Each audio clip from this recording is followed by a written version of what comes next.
My presentation will be fairly short, just talking about changes within FMCSA and updates. One of the things we're preaching, most of our phone calls in our office, if you call our office in Salem, you're probably going to get a hold of Charles. He answers a lot of questions and directs people to the portal, because a lot of carriers haven't registered with the portal. So we're trying to get a lot of carriers to register. How many of you are registered with the portal? Okay, and if you need to, definitely go in and do that. You can go to portal.fmcsa.dot.gov. Most of our problems that we get in phone calls are for the portal. We realize we've had issues with, the clearinghouse. We got overloaded the first of the year, so just to be aware, and most things can be resolved looking at all of your data by going into the portal. So first thing we usually ask, you're having a problem, have you updated your MCS 150, and if you have an account with the portal? And they're like, oh no, I have no idea. So we don't help walk you through our office. We have a 1-800 number. Has anybody ever called that 1-800-832-0660? Okay.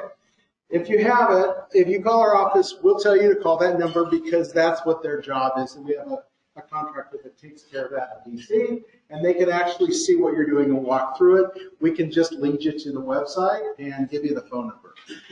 All right, let's see.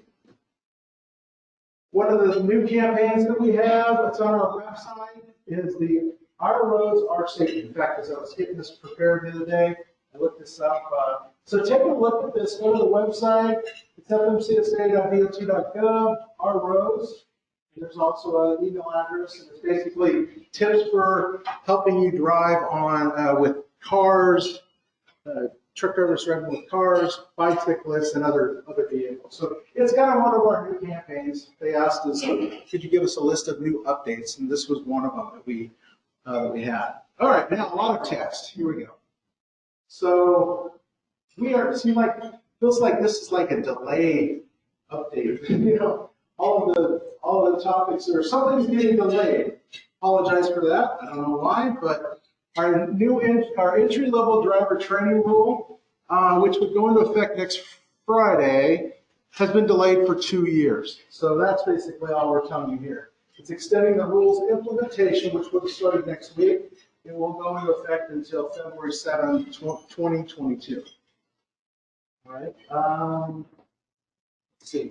And the reason is the agency's continued effort to develop a secure and effective electronic trainer-provided registry. Another registry is probably coming up. All right. So that's one of our updates.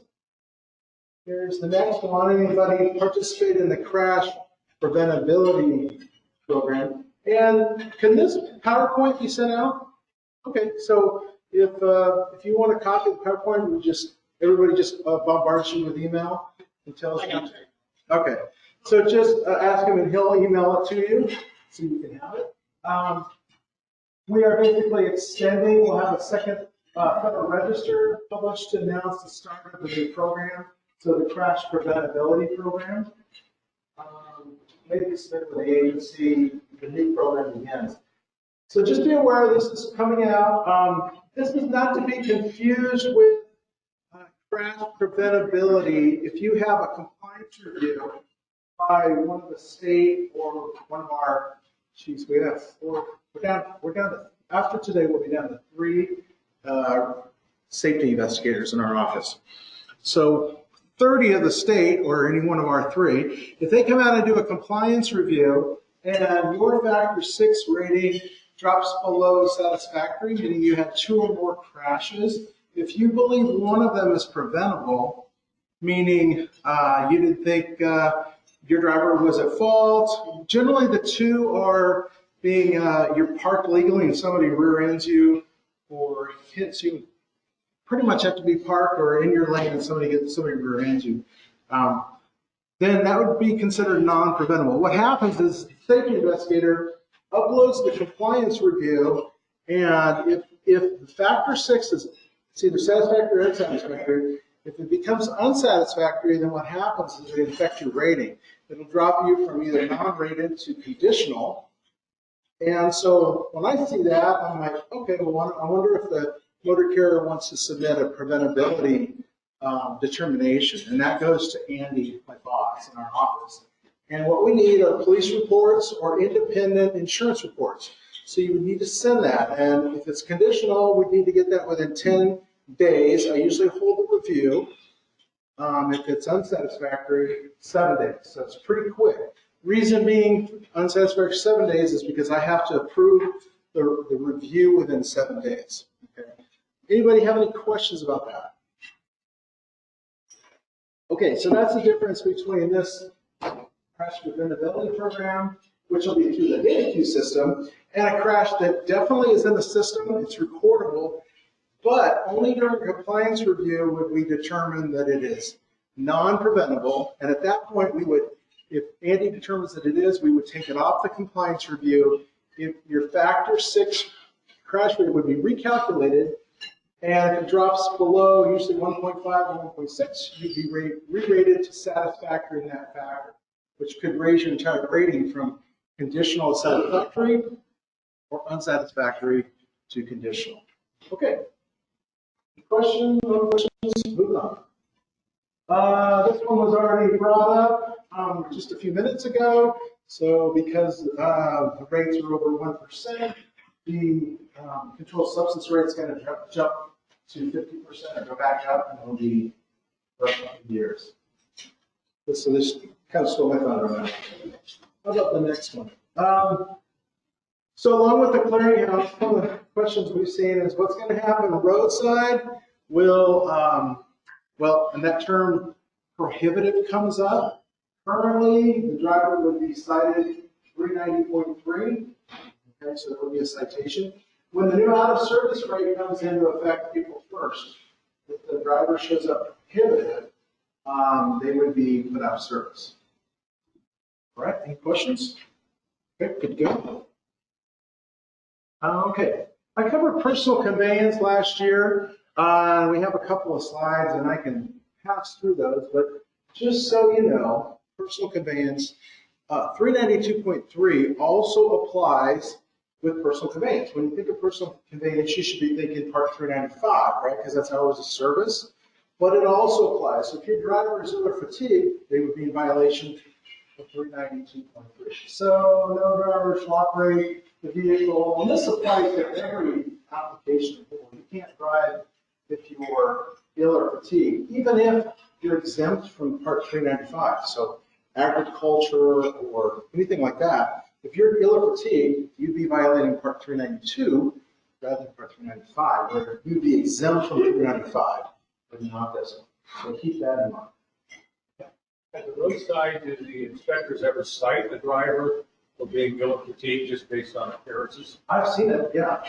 And then it affects driver, I think it's traffic fitness. I'm trying to remember which alert it pops up under. And then we come in and we do a review. It sometimes triggers a compliance review.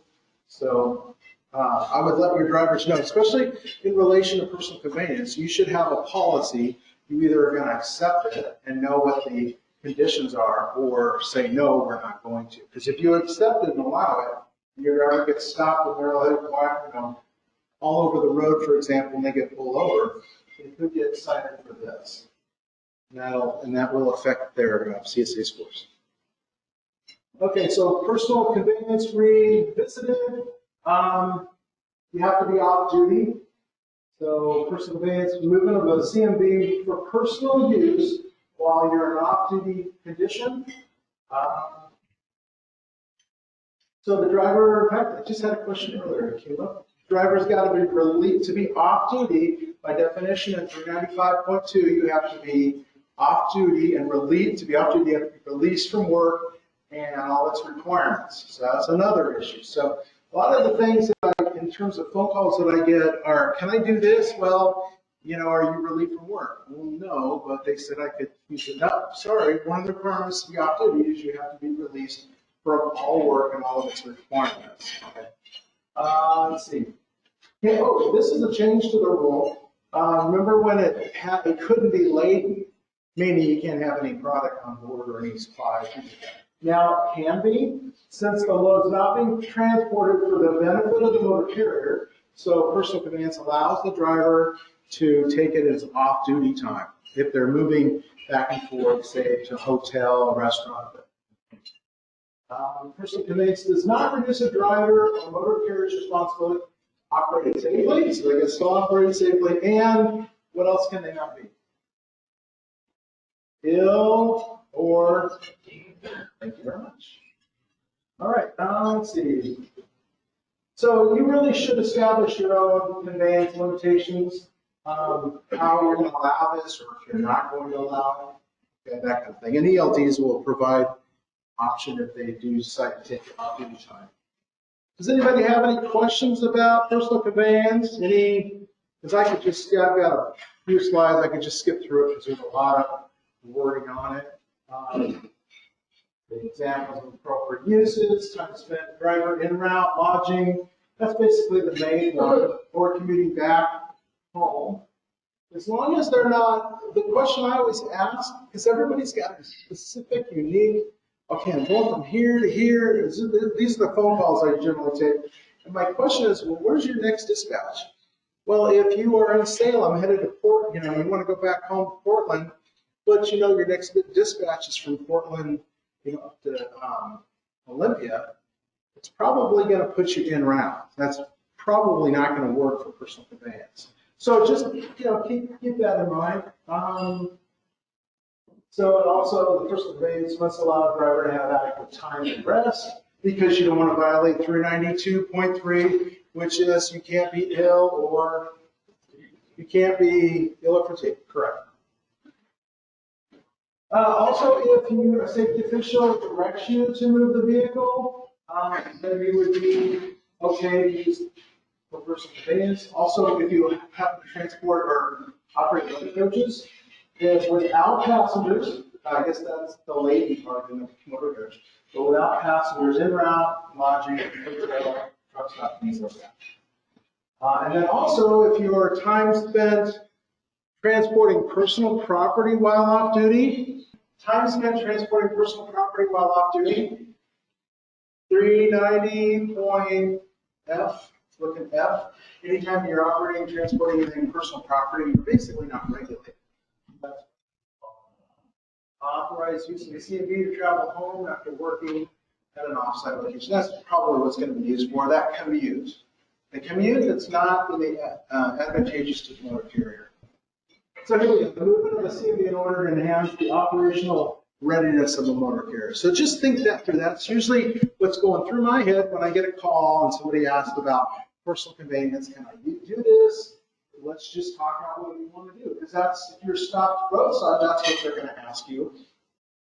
All right, so some of the, so that's basically personal conveyance. Some of the things as far as hours of service that came up that we are considering. This is not federal, this is not happening currently, but these are 5 different situations where the rules and hours of service might change. The first one is changing, the short haul operation 395.1E, which says 100 air miles for CDL drivers, 150 for non-CDL. They're considering switching that from 100 to 150 for CDL drivers, and then adding the 2 extra hours from 12 hours to 14 hours. So that always helps when we come in and look at time cards, because anything over 12, where's your logbook, that kind of thing, right? So this would help give you up to 14 hours. In fact, I don't think I ever cited a carrier not having a log on hours that, well, I probably did. Usually it's like 12 and a half, 13 hours. So 14, I'm like, I kind of like this one. I think this would help. Would probably reduce a lot of violations. Next one, adverse driving conditions. They're talking about extending the day by 2 hours. So both property carrier and passenger carriers. So something that your adverse driving condition, you were not aware the situation was going to come up, and now you're delayed. 2 hours wouldn't affect. Give you an extension of 2 hours per day. So additional 2 hours of driving time it's already allowed. So that might be a possibility of a change. Next one, 30-minute break. So what's the difference? Currently, the 30-minute break, once you drive 8 hours, working 3 hours, you have to take a 30-minute break off duty. Now what they're proposing is that you could take 30 minutes doing on-duty, not driving work. Basically get out of the truck, walk around. Apparently that gets the blood flowing. That's what I always do with my students. When I start seeing them all yawn, I tell them, stand up, let's walk around, get the oxygen back. That's a possibility that might happen as far as a rule change. Split sleeper berth, you notice right now you normally have the 2 hours added to 8. They are considering changing that to 3 plus 7. Okay, then 10 hours following that. Any questions? So instead of an 8-2 split, it might be a 7-3 split. Got any bowlers in here? That's what I was thinking. That's right. Split duty period. Proposing to allow one off-duty break of 50 minutes up to a maximum of 3 hours. So the advantage here is this would pause your 14-hour rule, right? The hours used. So, all right, so here, to kind of the end, I don't have a whole lot of time, but this is our office. We have been without a secretary since October. So if you call, you're probably going to get a hold of Charles, who is our program analyst, Charles Doolittle, and he's been with us for about since July last year, and he is just plugging away, learning the rules. So challenge him, call him, ask him, challenge him. He's doing a great job answering phones for us. I'm federal programs. I basically assign all the audits, approve all the federal and state audits. I do send out all the enforcement penalties. And then also, if you get a rating less than satisfactory, a conditional unsat, you send in your upgrade request to Colorado, and I do another person will help you work with that.